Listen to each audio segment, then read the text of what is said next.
आयुक्त राजेश कुमार सिंह ने ADCP Kashi सरवंटी, ADM city आलोक वर्मा और एसीपी दशाश्वमेध अतुल त्रिपाठी के साथ मिलकर शहर के चौक, दाल मंडी, नई सड़क, गदौलिया और दशाश्वमेध घाट जैसे भीड़ भाड़ वाले इलाकों में पैदल गश्त की। इस दौरान उन्होंने सड़क किनारे हो रहे अतिक्रमण को भी हटवाया और लोगों को साफ सफाई और ट्रैफिक व्यवस्था बनाए रखने के लिए जागरूक किया। उनके साथ पुलिस बल की टीम भी थी, जिसमें कमिश्नरेट की रैंकिंग में नीचे आए कुछ दरोगा भी शामिल थे। उन्हें भी जिम्मेदारियों का एहसास दिलाते हुए जरूरी दिशा निर्देश दिए गए ताकि वे अपने काम में और सुधार ला सके। अधिकारियों का यह दौरा आम जनता में सुरक्षा और व्यवस्था को लेकर भरोसा जगाने के लिए था।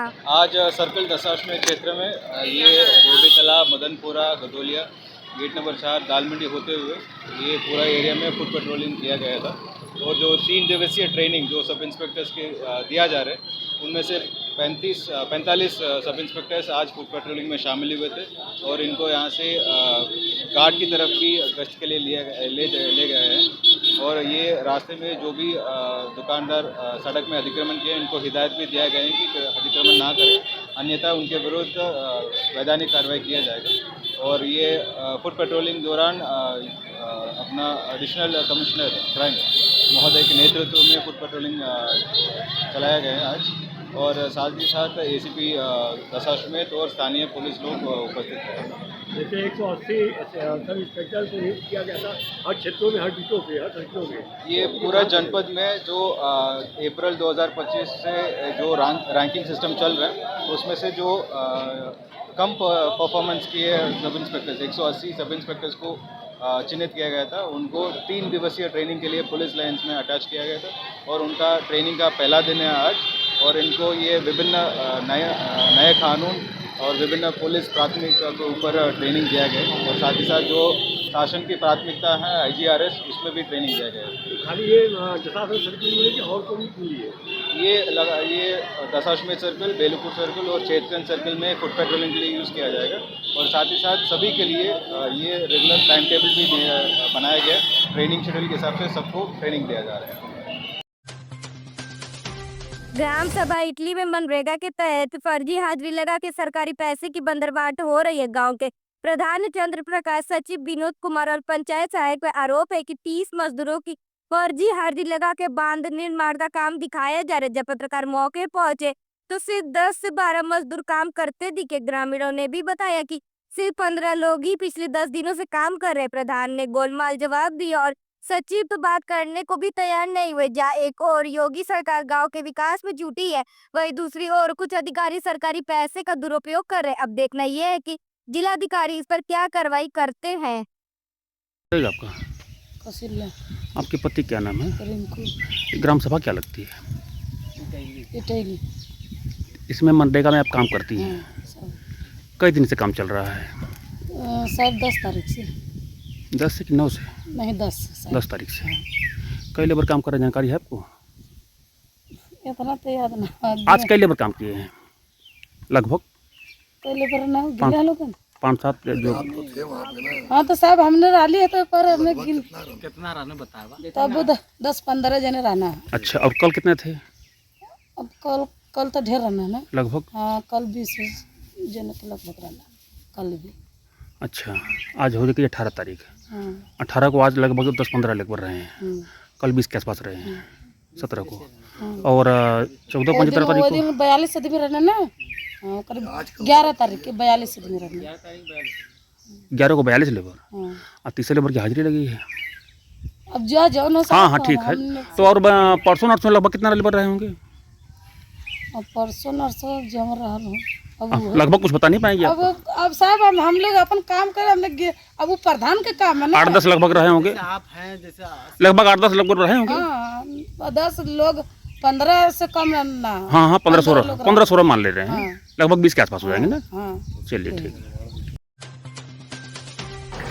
मड़ियान थाना क्षेत्र से एक चौंकाने वाली खबर सामने आई, जहां छात्रा के अपहरण की सूचना ने हड़कंप मचा दिया। बताया गया कि बोलेरो सवार बदमाशों ने छात्रा को जबरन उठा लिया। सूचना मिलते ही पुलिस के आला अधिकारी और मड़ियान थाना की टीम मौके पहुंची, लेकिन जब गहराई से जांच की गई तो सच्चाई कुछ और ही निकली। दरअसल छात्रा खुद ऑटो में बैठकर गई थी और अपनी सहेलियों से कह गई थी कि घर वालों से बोल देना कि उसका अपहरण हो गया। जांच में पता चला कि वह अपने एक साथी के साथ गई है और किसी तरह का अपहरण नहीं हुआ है। फिलहाल पुलिस पूरे मामले की विस्तृत जांच कर रही है।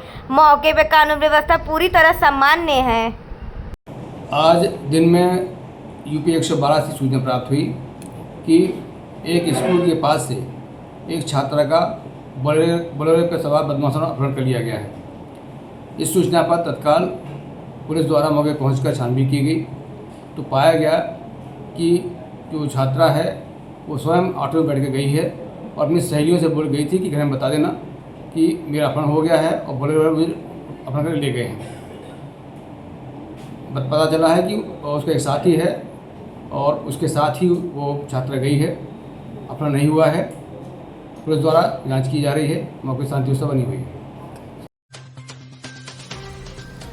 Mister and miss kids glamour icon of UP season 5 के विजेताओं की सक्सेस पार्टी आयोजित वाराणसी के ककड़मत्ता स्थित एक होटल के सभागार में आईबी प्रोडक्शन और गुलिस्ता एकता ट्रस्ट के संयुक्त तत्वाधान में mister and miss kids glamour icon of UP season 5 के विजेताओं की सक्सेस पार्टी आयोजित की गई। संस्था प्रमुखों ने बताया कि आईबी प्रोडक्शन मॉडलिंग के क्षेत्र में युवाओं को आत्मनिर्भर बनाने के उद्देश्य से निरंतर कार्य कर रहा है, खासकर ग्रामीण क्षेत्रों में। विजेता सूची, जिसमें मिस्टर कैटेगरी प्रथम Altamas, first runner up Rajan Singh, second runner up Abbas, third runner up Shreyansh. Miss category प्रथम Anshita Srivastava, first runner up Shaurya, second runner up Anshika Nishad, third runner up Priyanshi. Kids category प्रथम ओझल, फर्स्ट रनअप पीहू करिश्मा। कार्यक्रम को सफल बनाने में प्रोडक्शन टीम के पल्लवी, सौम्या, आमिर, बिलाल, शिफा का विशेष योगदान रहा।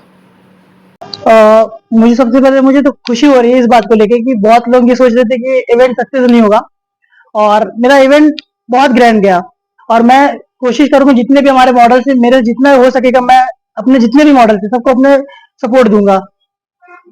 सर आईबी प्रोडक्शन की बात की जाए तो लगातार मॉडलिंग के क्षेत्र में युवाओं को लेकर चल रहा है और भविष्य में क्या देखते हैं जो युवा गलत जगह चले जाते हैं उनके लिए? देखिए सर, मैं सबसे बड़ी बात कि बाकी प्रोडक्शन से मैं मतलब नहीं रखता हूँ। मेरे प्रोडक्शन का एक रूल है, अगर मेरे प्रोडक्शन में कोई लड़की आती भी है तो उनके साथ मैं उनकी फैमिली के सिवा किसी और के अलाउ नहीं करता हूँ। आप अगर हमारे प्रोडक्शन पे आ रहे हो अपने मॉम डैड के साथ आओ, मॉम डैड के साथ जाओ। कौन सा सीजन चला है हमारा ये सीजन 5 है जी। लोग यहाँ पे मैक्सिमम हमारे ने 34 लोग ने वो लिया हुआ था। अगर बात की जाए तो जो यहाँ पे विनर थे क्या कुछ उनके लिए प्लेटफॉर्म आगे रखा? हाँ, विनर के लिए मैंने बहुत कुछ सोच रखा है। अभी हमारा नेक्स्ट इवेंट होने वाला है जल्दी, जिसमें गंगा महोत्सव में करवाने वाले हैं हमारी ट्रस्ट के गुलिस्ता एकता ट्रस्ट की तरफ से। और अभी हमारे शो से जो लोग भी निकले हैं उनको हमारे शो का एक ब्रांड एम्बेसडर 1 साल का और प्लस हमारे शो का एक डायरेक्टर, जो डायरेक्टर स्टाम्प पेपर पे लिखित के साथ होगा वो 1 साल का होगा। अब जिसको जो बेस्ट काम करेगा उसको दिया जाएगा। क्या आगे प्रोडक्शन सर आगे पिक्चर या वेब सीरीज वगैरह के लिए भी काम करने की? देखिए सर, मैं अपने मॉडल्स को वहां पर भेजूंगा जिस जगह पे मुझे पहले बिलीव होगा। मैं किसी को ऐसी जगह नहीं ढकेलना चाहूंगा जिससे मॉडल को नुकसान हो। मैं कहीं भी कोई भी चीज के लिए भेजता हूँ मॉडल को, पहले उसके बारे में जानता हूँ तभी मैं आगे अपने मॉडल्स को भेजता हूँ। मिर्जापुर के लालगंज थाना और एसओजी सर्विलांस टीम ने एक बड़ी कामयाबी हासिल की। 18 मई को रात करीब 9:30 बजे चिरईराम गांव के पास नेशनल हाईवे पर चेकिंग के दौरान पुलिस ने 2 कारों से 300 बोतल अवैध अंग्रेजी शराब बरामद की। इस मामले में बिहार के पटना जिले के रहने वाले 4 युवकों को गिरफ्तार किया गया। पूछताछ में आरोपियों ने बताया कि वे ये शराब फरियादाबाद हरियाणा से बिहार ले जा रहे थे, जहां इसे ऊंचे दामों पे बेचते थे। पकड़ी गई शराब को 2 कारों में छुपाकर लाया जा रहा था, जिनमें एक स्विफ्ट डिजायर और दूसरी विंटो कार है। दोनों गाड़ियां सीज कर दी गई और आरोपियों को जेल भेजा जा रहा है। दिनांक 18 मई 2025 को रात्रि में थाना लालगंज पुलिस, एसओजी और सर्विलांस की टीम की संयुक्त कार्रवाई में 2 गाड़ियां पकड़ी गई हैं, जिसमें हरियाणा से तस्करी करके लाई हुई अवैध शराब बरामद हुई है और 4 व्यक्ति को हिरासत में लिया गया है। 2 गाड़ी में से एक स्विफ्ट डिजायर थी जिसमें 52 बोतल अंग्रेजी शराब प्रत्येक 750 ml और दूसरी गाड़ी विंटो है जिसमें भी 2 अभी पकड़े गए हैं। उनके कब्जे से 252 बोतल अंग्रेजी शराब बरामद हुई है। इसमें 4 प्रकार की शराब बरामद हुई है। इसमें royal Stag, Johnny walker, blender Sprite और रॉयल स्टैग है। ये गिरफ्तार किए गए चारों व्यक्ति हरियाणा से शराब की तस्करी करके पटना लेके जा रहे थे। ये सभी अभियुक्त दीपनारायण यादव, रोहन सिंह, रोहन कुमार और गोलू कुमार सभी पटना के रहने वाले हैं और लंबे समय से शराब के अवैध कारोबार में संलिप्त पाए गए हैं। इनको गिरफ्तार करके FIR दर्ज करते हुए अग्रिम विधिक कार्रवाई की जा रही है और इनका जो पुराना इतिहास है उसको भी खंगाला जा रहा है जिससे इनके विरुद्ध अग्रिम विधिक कार्रवाई की जा सके। घोसी मऊ के डॉक्टर रामविलास भारती जो एक गोल्ड मेडलिस्ट और राज्य शिक्षक पुरस्कार से सम्मानित ईंट भट्टों पे काम करने वाले गरीब परिवारों के बच्चों के लिए उम्मीद की किरण बने हुए। जब बाकी लोग इन बच्चों की हालत पे चुप रहते तब डॉक्टर भारती खुद उनके बीच जाके उनके दुख दर्द सुनते और बच्चों को कॉपी, किताबें, पेन और खाने का सामान दे के उन्हें पढ़ाई के लिए प्रेरित करते। उनका मानना है कि हर बच्चा पढ़ने का हकदार और RTE कानून के तहत 14 साल तक के बच्चों को मुफ्त शिक्षा मिलनी चाहिए। वे न सिर्फ बच्चों का स्कूल में नामांकन करते बल्कि समय समय पर जाके उन्हें पढ़ाते भी है। डॉक्टर भारती का संदेश है कि समाज का हर व्यक्ति अगर थोड़ी सी जिम्मेदारी ले तो हर एक बेहतर को सामान्य समाज बना सकता है। देखिए, आज मेरा जो ये वंचित समाज के बच्चे हैं जो ईंट और भट्ठे पे काम करने वाले लोग हैं, आपने देखा है कि यहाँ इस ग्राम सभा में ये जो मखदूमपुर है, धरौली का जो एरिया है, इसमें हमें बच्चे लगभग 300 बच्चे ऐसे हैं जो यहाँ घूमते नज़र आए गए, मतलब पाए गए।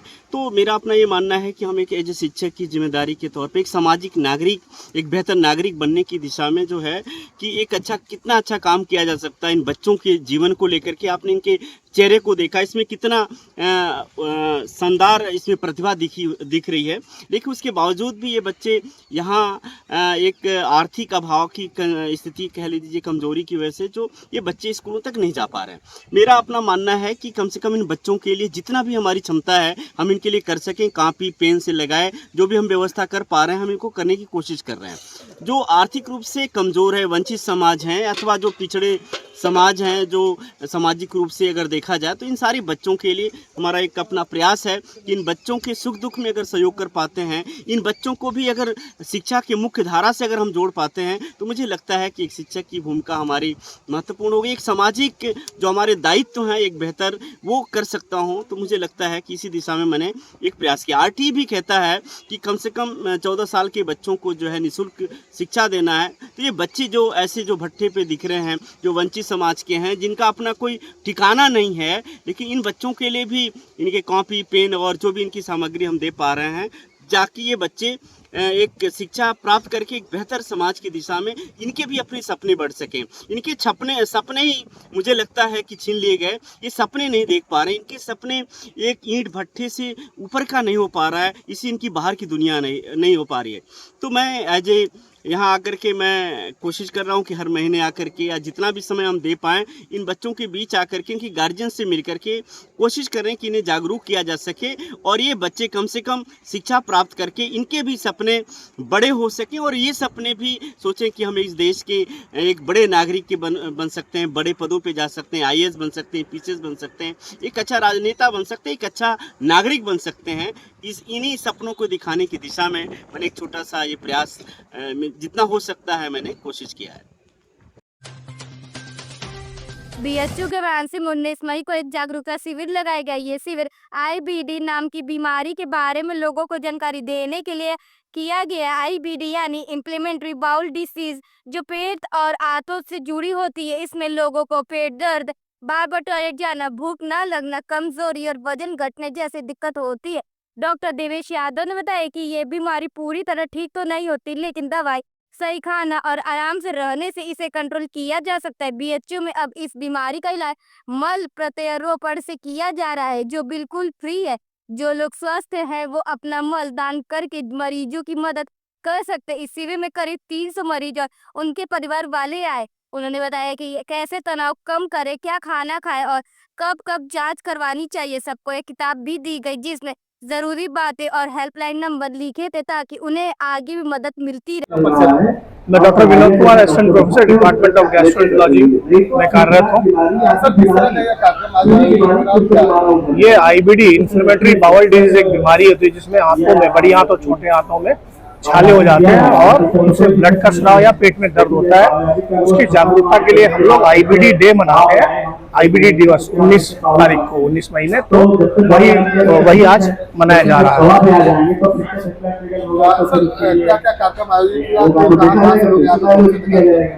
देखिए, एक तो पहले कॉन्फ्रेंस हुई थी 17 तारीख को कॉन्फ्रेंस हुई थी जिसमें आप लोगों ने न्यूज़पेपर में पढ़ा होगा जागरूकता फैलाने के लिए। फिर हम लोगों ने पैम्पलेट्स बांटे हैं, मरीजों को बुलाया है, डाइटिशियंस हैं हमारे यहाँ पे और डॉक्टर साहब लोग हैं, डॉक्टर देवेश, डॉक्टर अनुराग, मैं खुद और MS सर आए थे, डॉक्टर डायरेक्टर सर आए थे। इन सब लोगों ने डॉक्टर गोपाल नाथ आए थे, डीन एकेडमिक, उन्होंने सबने मिलकर जागरूकता के लिए कि आईबीडी में क्या करें, क्या ना करें, क्या खाएं, ये बीमारी कैसे होती है, इसका इलाज कैसे होता है, आगे क्या क्या दिक्कतें हो सकती हैं, डॉक्टर से आपको क्या उम्मीद रखनी चाहिए, इसमें क्या आगे चल करके ये कैसे ठीक हो सकती है, अपने आहार विहार। और हमने फीकल माइक्रोबायोटा ट्रांसप्लांट जो कि मल प्रत्यारोपण होता है, जो कि एक आजकल नया कारगर उपाय आया है, जो हम लोग अभी इसके बारे में भी चर्चा करी है। ये मरीजों में जागरूकता फैलाने के लिए, इसमें देखिए कई सारे मरीज आते हैं, वो अपना डाउट क्लियर करते हैं। जो कई बार ऐसा होता है, हम लोग अपनी व्यस्त दिनचर्या में, ओपीडी है, वार्ड में, हम लोग इतना खुल के कई बार बात नहीं कर पाते हैं। कई मरीज ऐसे भी होते हैं जो उनके साथ के होते हैं, जैसे आप लोग आए, पत्रकार बंधु लोग आए हैं, तो इन लोगों से क्या होता है कि हम लोग एक अच्छे बड़े जनसमूह तक हम लोग अपनी बात पहुंचा सकते हैं। उसका उद्देश्य यही है, ये दिन एक दिन निकाल करके लोगों को प्रेरित करना, बताना कि क्या बीमारी है। कई बार ऐसा होता है कि आपस में भी लोग जब मरीज मिलते हैं तो उनको ये समझ में आता है कि इसमें क्या करना चाहिए, क्या नहीं करना चाहिए। एक दूसरे से वो लोग आचार विचार करके अपने खान पान में कई बार बदलाव लाते हैं, दवाई बदलते हैं और डॉक्टरों से पूछते हैं, तो हमें भी कई बार उनके बीमारी के बारे में एक नई चीज पता चल जाती है। तो ये बेसिकली जागरूकता फैलाने के लिए है। काशी हिंदू विश्वविद्यालय में 19 मई को एक खास कला प्रदर्शनी इकोज ऑफ खजुराहो की शुरुआत हुई। इसका उद्घाटन देश कला संकाय की प्रमुख प्रोफेसर उत्तमा दीक्षित ने किया। इसमें BHU के 20 छात्रों की 200 से ज्यादा पेंटिंग्स दिखाई जा रही है। पेंटिंग्स खजुराहो की कला और वाराणसी की आस्था को मिलाकर बनाई गई है। प्रदर्शनी का आयोजक डॉक्टर सुरेश जंगाड़ी ने कहा कि ये सिर्फ पेंटिंग नहीं बल्कि हमारी संस्कृति को दिखाने का तरीका है। यह प्रदर्शनी 19 से 21 मई तक सुबह 10 से शाम 4 बजे तक सबके लिए खुली है। अगर आप कला में रुचि रखते हैं तो जरूर देखने आए। और विश्वनाथ टेम्पल की तरह विश्वनाथ टेम्पल का मैंने तुम्हें नहीं बनाया? अच्छा, तो कितने टोटल काम किया तुमने? टोटल 6-7 काम किया। 7, उसमें से बेस्ट जो होगा वो लेकर? बेस्ट ये था वो। तो सारा वाटर कलर में किया? वाटर कलर में। एक्रेलिक वगैरह लेके गए थे? नहीं, वो वाटर कलर, सारा वाटर कलर और पेपर वही है। मैं professor Uttama Dixit, dean faculty of visual art, और ये आज हमारे यहाँ जो प्रोग्राम हो रहा है ये फैकल्टी में हिवासी आर्ट गैलरी है, उसमें हो रहा है। हमारे बच्चे हैं जो पहले से यहाँ से करके गए हैं, पास आउट हुए हैं। कुछ बच्चे अभी करंटली यहाँ पे BFA या MFA कर रहे हैं। वो सब मिलकर के एक ग्रुप एग्जीबिशन कर रहे हैं जिसका नाम है इकोज ऑफ खजुराहो। तो खजुराहो में जाकर के उन लोगों ने वहाँ के मंदिरों के बारे में, जितने टेम्पल्स हैं, जैसे शिव से भी रिलेटेड है, शैव धर्म से और वैष्णव धर्म दोनों को रिप्रेजेंट करता है वो मंदिर। तो वो सारे मंदिरों का उन लोगों ने वहाँ पे देखा और उस पर काम किया, और उसकी स्टाइल जो है खजुराहो की, जिसके लिए खजुराहो फेमस है, और जो एक हमारी सांस्कृतिक विरासत का एक नमूना है। वहाँ पे खजुराहो नृत्य महोत्सव भी होता है हर साल। तो ये स्टूडेंट सारे हमारे जाकर के वहाँ पे उन्होंने काम किया, और ये जो मतलब स्टूडेंट और आर्टिस्ट कह सकते हैं ना, क्योंकि अब ये फ्रीलांसर हो गए हैं और ये काम कर रहे हैं बाहर जाकर के।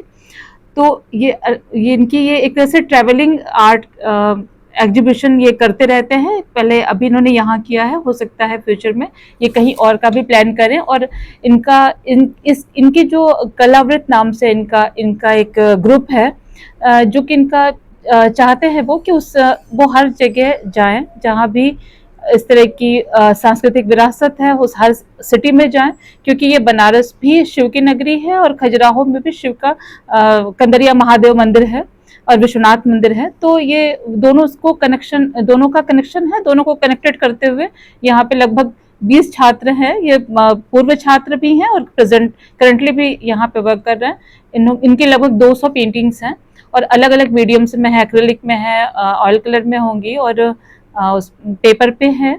सारे काम लगभग पेपर पे है और जल रंग में भी काम किया है इन लोगों ने। कितने दिनों तक ये पेंटिंग एग्जीबिशन चलेगी? ये 3 दिन तक चलेगी। आज शुरू होगी और इसके बाद फिर 21 तक ये चलेगी।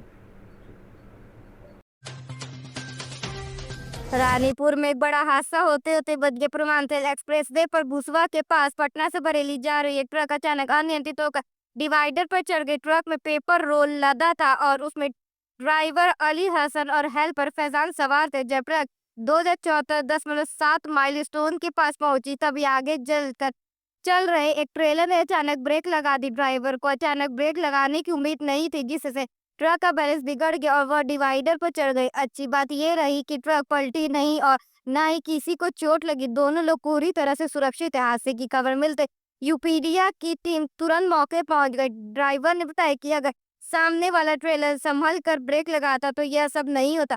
गनीमत रही कि बड़ा नुकसान नहीं हुआ।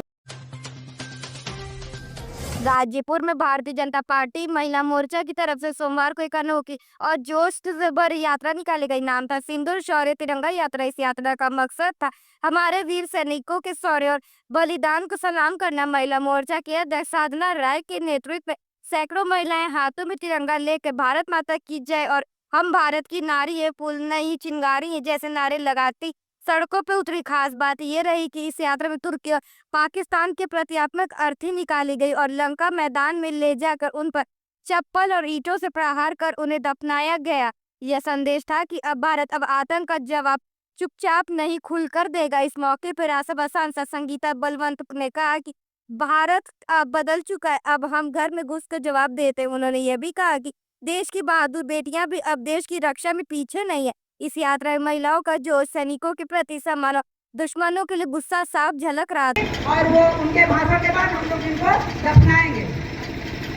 हम मुर्दाबाद, मुर्दाबाद, मुर्दाबाद, पाकिस्तान मुर्दाबाद, मुर्दाबाद, मुर्दाबाद, पाकिस्तान मुर्दाबाद, मुर्दाबाद, मुर्दाबाद। अपनी बड़ी बहन माननीय संगीता बलवान जी से संगीता बलवान जी से मैं आग्रह करूंगी पाकिस्तान पे